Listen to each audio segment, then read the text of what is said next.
The nature of war is enduring, but its character constantly changes.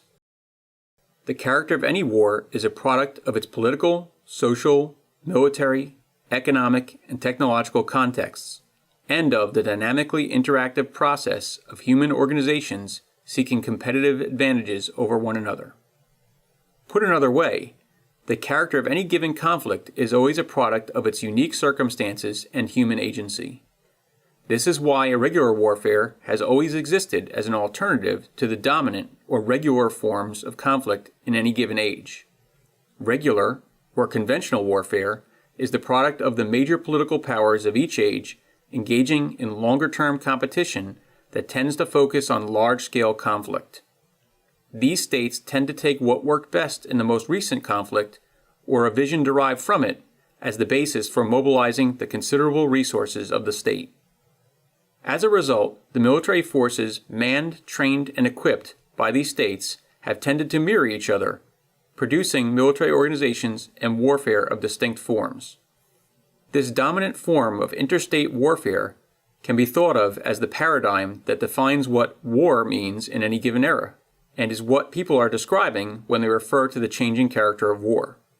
Historians have attempted to describe how the character of war, its dominant form, changes over time, but have not come to a consensus about how this complex process works. There are, however, a few leading models.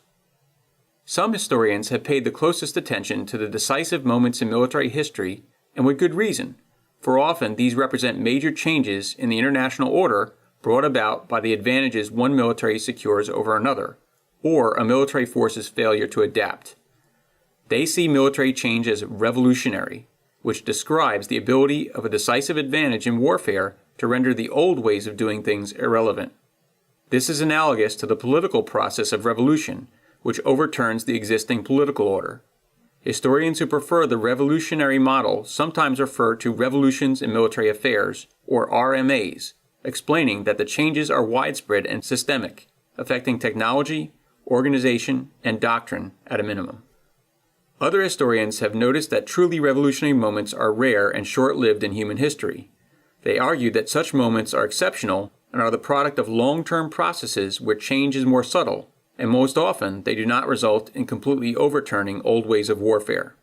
These historians point out that paying too much attention to the decisive moments in military history prevents us from seeing that competitors had often been creeping towards these changes all along.